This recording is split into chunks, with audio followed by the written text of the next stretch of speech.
Hi ಎಲ್ಲರಿಗೂ ನಮಸ್ಕಾರ. ಇವತ್ತಿನ ಸ್ಪೆಷಲ್ ಮೊಳಕೆ ಕಾಳು ಸಾರು. ಇದು ನಮ್ಮಮ್ಮ ಹೇಳಿಕೊಟ್ಟಿದ್ದು. ಹೇಗೆ ಬರುತ್ತೆ ಅಂತ ನೋಡೋಣ ಬನ್ನಿ. ಇದನ್ನು ನೀವು ಚಪಾತಿ, ದೋಸೆ, ಇಡ್ಲಿ, ಪೂರಿ, ರೈಸ್ ಎಲ್ಲದ್ರ ಜೊತೆ ತಿನ್ಬೋದು. ಇದನ್ನು ಗೊಜ್ಜು ಥರನೂ ಮಾಡ್ಕೋಬೋದು, ಸಾರು ಥರನೂ ಮಾಡ್ಕೋಬೋದು. ಹೇಗೆ ಮಾಡೋದು ನೋಡೋಣ ಬನ್ನಿ. ಫಸ್ಟ್ ಟೈಮ್ ರುಬ್ಬೋದಕ್ಕೆ ನಾನು ಇಲ್ಲಿ ಈರುಳ್ಳಿ ತಗೊಂಡಿದ್ದೀನಿ. ಒಂದು ದೊಡ್ಡ ಈರುಳ್ಳಿ, ಅದಕ್ಕೆ ಚೂರು ಅರಿಶಿನ ಆ್ಯಡ್ ಮಾಡ್ಕೊತೀನಿ. 1/4 ಸ್ಪೂನ್ ಅರಿಶಿನ. ಇದನ್ನು ನೀಟಾಗಿ ನುಣ್ಣಗೆ ರುಬ್ಕೊಳ್ಳೋಣ ಬನ್ನಿ. ಇದು ರುಬ್ಬಿದ ಮೇಲೆ ಈ ಥರ ಆಗುತ್ತೆ. ನೆಕ್ಸ್ಟ್ ನಾನಿಲ್ಲಿ ಕುಕ್ಕರ್ ತೊಗೊಂಡಿದ್ದೀನಿ. ಇದಕ್ಕೆ ಸ್ವಲ್ಪ ಆಯಿಲ್ ಹಾಕೋತಾ ಇದ್ದೀನಿ. ಇದಕ್ಕೇ ನಾನು ಏನು ರುಬ್ಕೊಂಡಿದ್ದೆ ಈರುಳ್ಳಿ ಮತ್ತು ಅರಿಶಿನ, ಅದನ್ನು ಇದಕ್ಕೇ ನಾನು ಡೈರೆಕ್ಟಾಗಿ ಮಿಕ್ಸ್ ಮಾಡ್ತೀನಿ.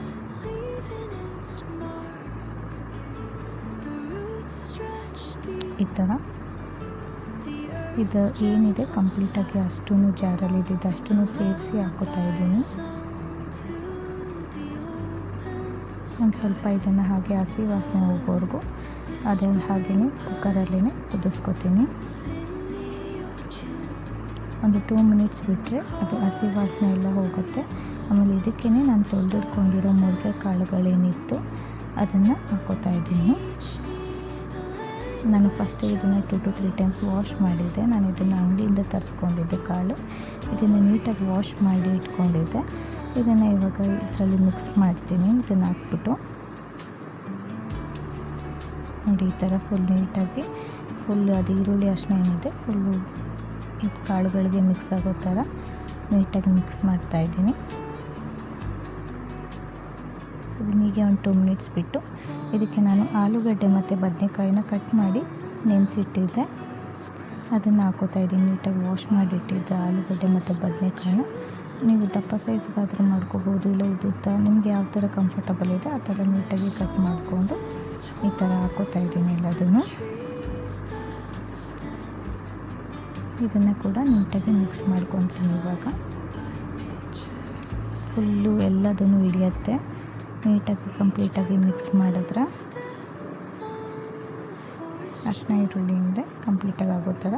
ಇದಕ್ಕೇ ನಾನು 1 ಸ್ಪೂನ್ ಉಪ್ಪು ಹಾಕೋತಾ ಇದ್ದೀನಿ. ಫಸ್ಟ್ ಸ್ಟಾರ್ಟಿಂಗಲ್ಲಿ ಉಪ್ಪು ಹಾಕೋತೀನಿ, ಸೊ ದಟ್ ತರಕಾರಿಗೆ ಮತ್ತು ಕಾಳುಗಳಿಗೆ ಏನಿದೆ ನೀಟಾಗಿ ಉಪ್ಪೆಲ್ಲ ಇದ್ದಿರುತ್ತೆ ಸ್ಟಾರ್ಟಿಂಗಲ್ಲೇ. ಮಸಾಲೆ ಹಾಕೋರ್ಗೂ ಏನು ವೆಯ್ಟ್ ಮಾಡೋದು ಬೇಡ. ಇದಕ್ಕೇ ನಾನು ಇನ್ನೊಂಚೂರು ಅರಿಶಿನ ಹಾಕ್ಕೊಂಡು ಇದಕ್ಕೇ ನಾನು ಖಾರ ಪುಡಿ ಮತ್ತು 1/4 ಸ್ಪೂನ್ ಖಾರ ಪುಡಿ, ಅದು ಡಬಲ್ ಅಷ್ಟು ಧನಿಯಾ ಪುಡಿನ ಹಾಕೋತಾ ಇದ್ದೀನಿ. ಕೆಲವರು ರುಬ್ಬಕ್ಕೆ ಹಾಕೋತಾರೆ, ನಾನಿಲ್ಲಿ ಮುಂಚೆನೇ ಹಾಕೋತಾ ಇದ್ದೀನಿ. ಸೊ ಇದಕ್ಕೇ ಚೆನ್ನಾಗಿ ಮಸಾಲೆ ಹಿಡೀಲಿ ಅಂತೇಳಿ ಫಸ್ಟ್ ಖಾರ ಎಲ್ಲ ಏನಿದೆ ಅದನ್ನ ಹಿಡೀಲಿ ಅಂತ ಹೇಳ್ಬಿಟ್ಟು, ಇಲ್ಲಾಂದರೆ ನಾವು ರುಬ್ಬೋದಕ್ಕೂ ಹಾಕೋಬೋದು, ಏನು ಪ್ರಾಬ್ಲಮ್ ಇಲ್ಲ. ಸೊ ಇದನ್ನು ನೀಟಾಗಿ ಮಿಕ್ಸ್ ಮಾಡಬೇಕು. ನೀಟಾಗಿ ಮಿಕ್ಸ್ ಮಾಡಿದ್ರೆ ಅದು ಚೆನ್ನಾಗಿ ಮಸಾಲೆ ಎಲ್ಲ ಹಿಡ್ದಿರುತ್ತೆ. ಒಂದು 2 ಮಿನಿಟ್ಸ್ ಬೇಯಕ್ಕೆ ಬಿಟ್ಟು ಈ ಗ್ಯಾಪಲ್ಲಿ ರುಬ್ಬಕ್ಕೆ ಏನು ಬೇಕು ನೋಡೋಣ ಬನ್ನಿ. ಫಸ್ಟು ಟೊಮೆಟೊ, ಚಕ್ಕೆ, ಲವಂಗ, ಬೆಳ್ಳುಳ್ಳಿ, ಶುಂಠಿ, ಕೊತ್ತಂಬರಿ ಸೊಪ್ಪು, ತೆಂಗಿನಕಾಯಿ, ಇದನ್ನು ರುಬ್ಕೊಳ್ಳೋದಕ್ಕೆ ಫಸ್ಟ್ ಜಾರ್ಗೆ ಚಕ್ಕೆ, ಲವಂಗ, ಅದ್ರ ಜೊತೆಗೆ ಬೆಳ್ಳುಳ್ಳಿ.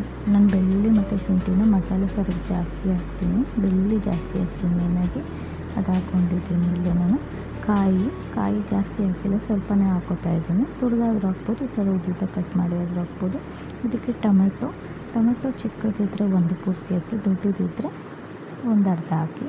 ಆಮೇಲೆ ಕೊತ್ತಂಬರಿ ಸೊಪ್ಪು ಸ್ವಲ್ಪ ಜಾಸ್ತಿನೇ ಹಾಕ್ಕೊಂಡಿದ್ದೀನಿ. ಇದನ್ನೆಲ್ಲ ರುಬ್ಕೊಳ್ಳೋಣ. ಈ ಥರ ರುಬ್ಬಿದೆ. ಇದಕ್ಕೆ ನಾನು ಸ್ವಲ್ಪ ನೀರು ಮಿಕ್ಸ್ ಮಾಡಿಬಿಟ್ಟು ಜೊತೆಗೆ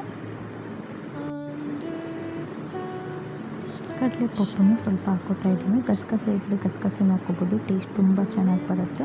ಇವಾಗ ನೋಡಿ, ಇದು ಚೆನ್ನಾಗಿ ಮಿಕ್ಸ್ ಆಗಿದೆ, ಸ್ವಲ್ಪ ಬೆಂದಿದೆ ಕೂಡ. ಇದಕ್ಕೆ ನಾನು ಇವಾಗ ರುಬ್ಕೊಂಡಿರೋ ಮಸಾಲೆನ ಹಾಕ್ತಾಯಿದ್ದೀನಿ. ಈ ಥರ ಫುಲ್ಲು ನುಣ್ಣಗೆ ರುಬ್ಕೊಂಡು ಹಾಕಿ, ಕಾಯಿಗೆ ಏನು ಸಿಗದೆ ಇರೋ ಥರ. ಸೊ ದಟ್ ಸಾರು ತುಂಬ ಚೆನ್ನಾಗಿ ಬರುತ್ತೆ.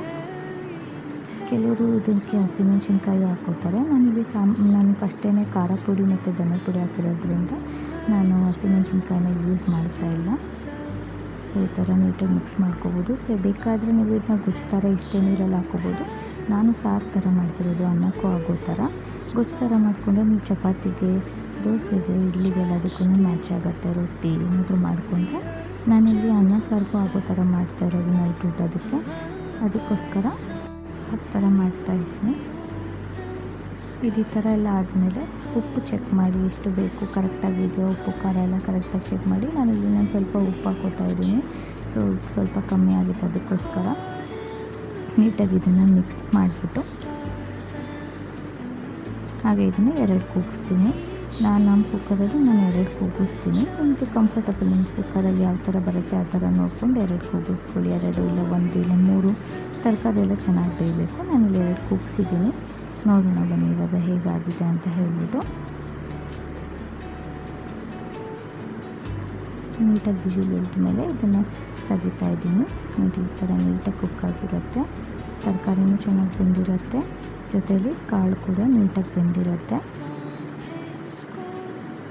ಇದನ್ನು ನೀವು ಚಪಾತಿ, ದೋಸೆ, ಇಡ್ಲಿ, ಪೂರಿ ಆ್ಯಂಡ್ ರೊಟ್ಟಿ, ಅನ್ನ ಸಾರು ಎಲ್ಲದಕ್ಕೂ ಮ್ಯಾಚ್ ಆಗುತ್ತೆ. ನೀಟಾಗಿ ಹಾಕ್ಕೊಂಡು ತಿನ್ಬೋದು. ನಾನಿಲ್ಲಿ ಸ್ವಲ್ಪ ಕೊತ್ತಂಬರಿ ಸೊಪ್ಪನ್ನ ಮೇಲೆ ಉದುರಿಸ್ತಾ ಇದ್ದೀನಿ. ಕೆಲವರು ಸ್ಟಾರ್ಟಿಂಗಲ್ಲೇ ಹಾಕ್ಕೊತಾರೆ ಕೊತ್ತಂಬರಿ ಸೊಪ್ಪು, ಪುದೀನ ಎಲ್ಲ. ನಾನು ಪುದೀನ ಎಲ್ಲ ಯೂಸ್ ಮಾಡಿಲ್ಲ, ಬರೀ ಕೊತ್ತಂಬರಿ ಸೊಪ್ಪು ಯೂಸ್ ಮಾಡಿದ್ದೀನಿ. ಸೊ ಈ ಥರ ಸಾರು ರೆಡಿಯಾಗಿದೆ.